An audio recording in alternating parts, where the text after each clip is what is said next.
Olá para você que me acompanha aqui no canal do meu tio Oscar. Hoje o papo vai ser sobre o filme Um Lugar no Coração, de 1984. Curiosamente, esse ano teve nada menos do que 3 produções que centravam as suas atenções em personagens femininas protagonizando uma história que se passava no interior dos Estados Unidos. Isso ficou conhecido na época, inclusive, como a trilogia hollywoodiana do campo. E curiosamente, as 3 protagonistas também foram indicadas ao Oscar de melhor atriz daquele ano. Sissy Spacek, pelo filme O Rio do Desespero, Jessica Lange, por Minha Terra, Minha Vida, e finalmente Sally Field, por Um Lugar no Coração, que foi justamente o filme mais bem sucedido entre esses 3, pelo menos do ponto de vista comercial. Turn your plate over. Put your napkin in your lap.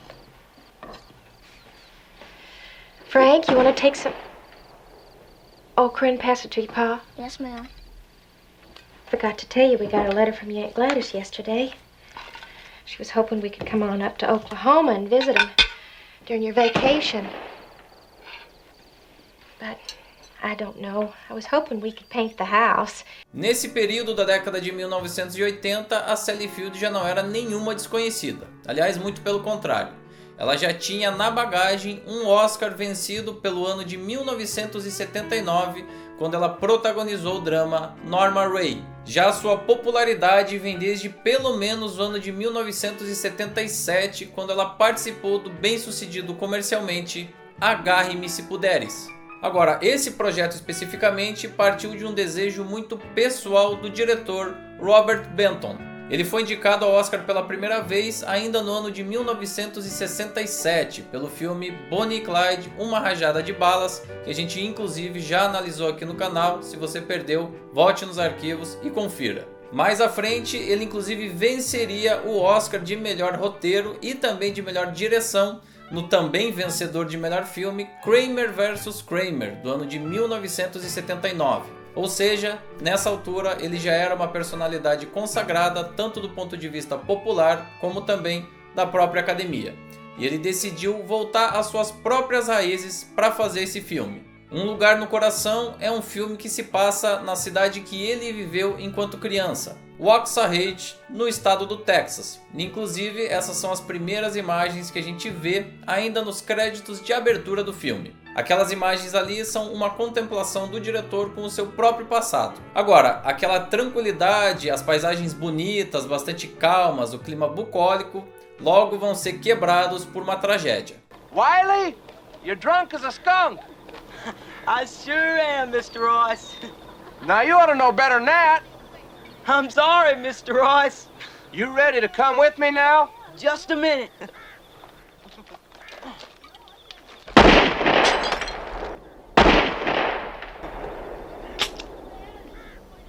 Wiley, are you done?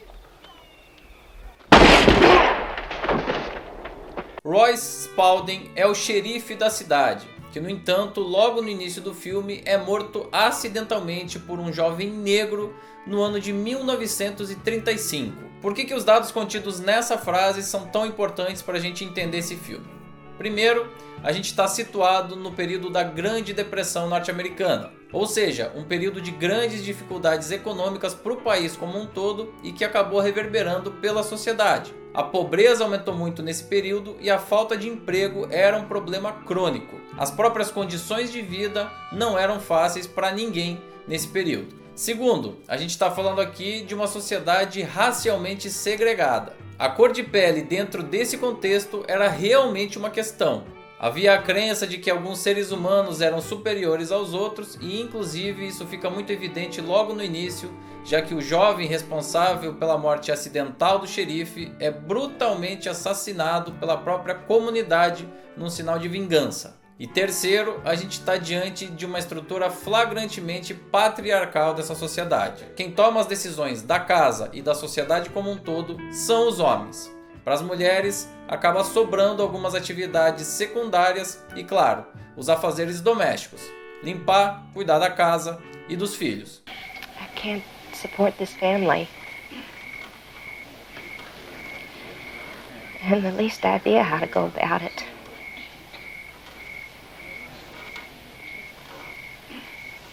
seems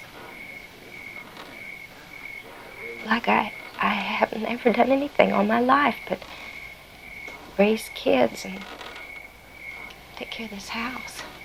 Portanto, desde o início a gente é apresentado a essa personagem, a Edna, interpretada pela Sally Field, que precisa lidar com a morte precoce do marido depois de 15 anos de casamento e com 2 filhos pequenos. Para piorar ainda mais a situação, o marido deixa uma dívida com o banco em relação à casa onde eles estavam morando. Se ela não pagar as parcelas referentes a esse empréstimo, ela corre o risco de perder a posse do imóvel. E aí, qual é a saída de Edna dentro de uma situação como essas, nesse contexto que eu descrevi lá atrás? Pois é, realmente ela teria que sair da sua zona de conforto se quisesse ter a chance de resolver todos os seus problemas.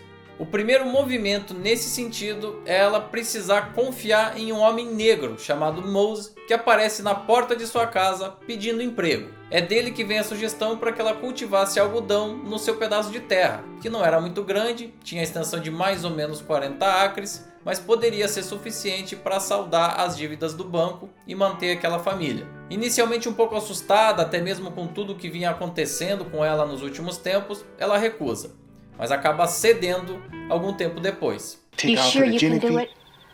Oh, ma'am, I've been chopping cotton since I was 5 years old. I know all there is to know about cotton. All right, you stay in this shed beside the barn. Ma'am, I just wanted to say that I appreciate what you've done If you for ever me. try and steal anything from me again, I'll shoot you myself. You understand that? Um pouco mais à frente da narrativa, ela ainda precisa aceitar um novo elemento ali dentro da sua casa. Um rapaz que tinha ficado cego em função de uma batalha durante a Primeira Guerra Mundial e que era sobrinho do gerente de banco. Segundo aquele profissional que representava a instituição financeira, isso seria uma demonstração de confiança do banco em relação a cliente, já que aquele hóspede pagaria por um dos quartos para morar ali temporariamente. Claro que nenhum dos dois está muito contente ali com aquela situação, já que eles são obrigados a aceitá-la. E isso inclusive acaba gerando uma cena de discussão que eu acho muito bem construída do ponto de vista dos personagens, já que ela acontece durante o banho da Edna. I am not some kind of freak that is here on display for the amusement of those hooligans you call children. And I will not have them vandalizing my Wait a personal minute, now wait a property. minute. I will not have you come in my Look house at and this. talk about my It's children rude. like that. They are not hooligans and they are not vandals. They are well brought up children. You can't just walk into my house. Fine.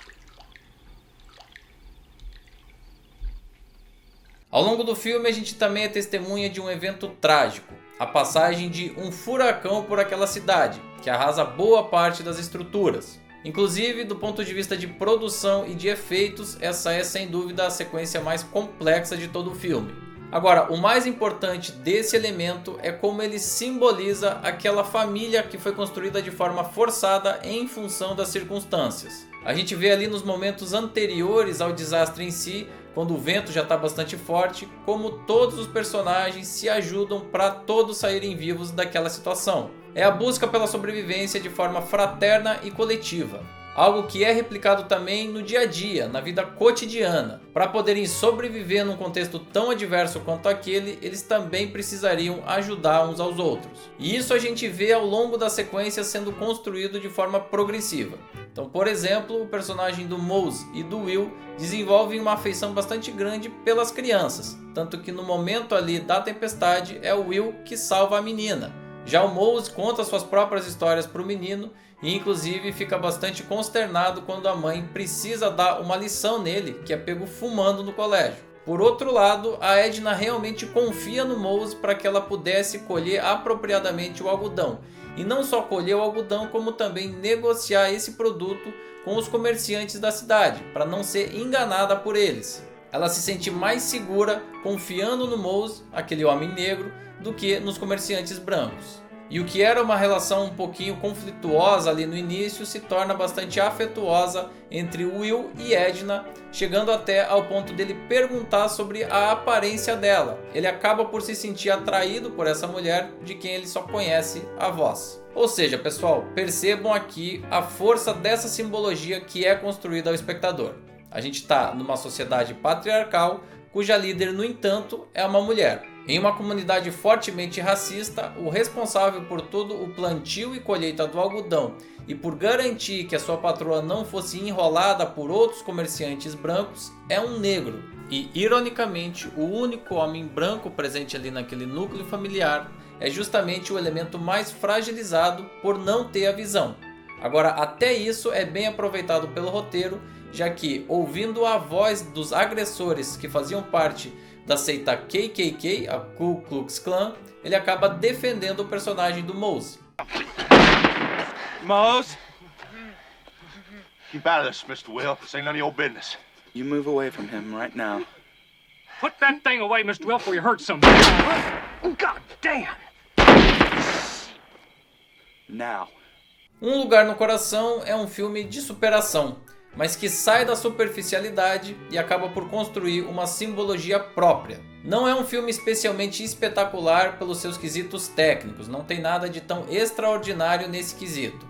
Ele ganha o espectador sim pelo roteiro, inclusive venceu o Oscar de melhor roteiro original desse ano, e também pelas atuações. Sally Field, que é justamente a protagonista, inclusive venceu o seu segundo Oscar da carreira justamente por esse papel. Mas além dela, a gente ainda tem um elenco muito bem representado com atuações de excelência. Danny Glover, que faz o papel do Mose, as crianças Yankton Hayden e Jane James, e o ator John Malkovich, que faz o papel do Mr. Will e inclusive foi indicado na categoria de melhor ator coadjuvante. Além disso, a gente ainda tem uma outra atriz indicada no papel coadjuvante desse filme, Lindsay Cruz, que ao lado do ator Ed Harris e da atriz Amy Madigan constituem um núcleo secundário da história e que eu considero o ponto fraco do filme.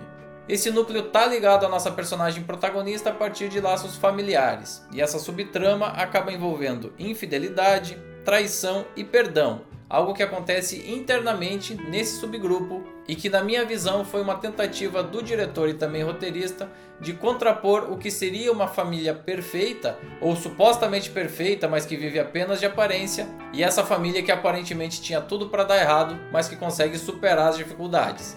Eu, no entanto, não gosto muito porque eu acho que ele rouba literalmente a atenção do que é o mais importante, que é aquela linha narrativa principal. O foco necessariamente deveria estar ali e não se perder aí por esses outros personagens. Whatever happened between you and Vi, I don't want to know about it. I don't ever want to hear about it. Am I right? Am I right? Yes. Maybe you didn't notice, but I'm not the same dumb beauty operator you married 8 years ago. A sequência final desse filme, que se passa dentro da igreja e que tem aí algumas interpretações que podem ser conflitantes, do meu ponto de vista, é um recado muito claro do diretor a favor da tolerância, do perdão, da fraternidade e da vida em comunidade.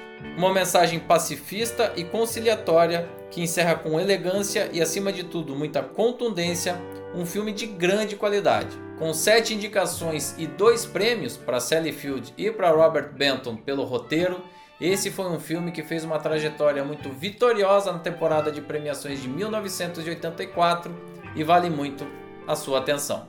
You took a no-account piece of land and a bunch of people that didn't know what they were doing, and you farmed that land better than anybody could.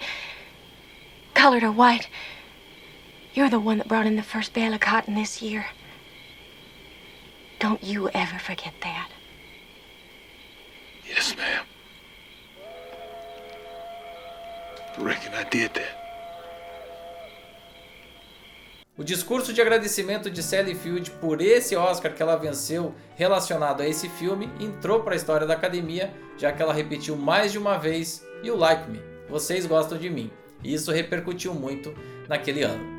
E olha, a gente vai falar sobre tudo isso de forma detalhada no debate relacionado a esse ano de 1984, mas antes a gente vai falar também de todos os filmes indicados na categoria máxima. Esse foi o primeiro vídeo, mas tem mais 4 aí pela frente, e a próxima sessão aqui do canal é Passagem para a Índia, uma super produção que você não vai perder. Enquanto isso, compartilhe esse conteúdo, deixe seu comentário aqui embaixo sobre o filme e também sobre esse vídeo, dê like, se inscreva no canal e ative as notificações no sininho. A gente segue aqui no canal do meu tio Oscar e eu te espero aqui para a próxima sessão. Até lá!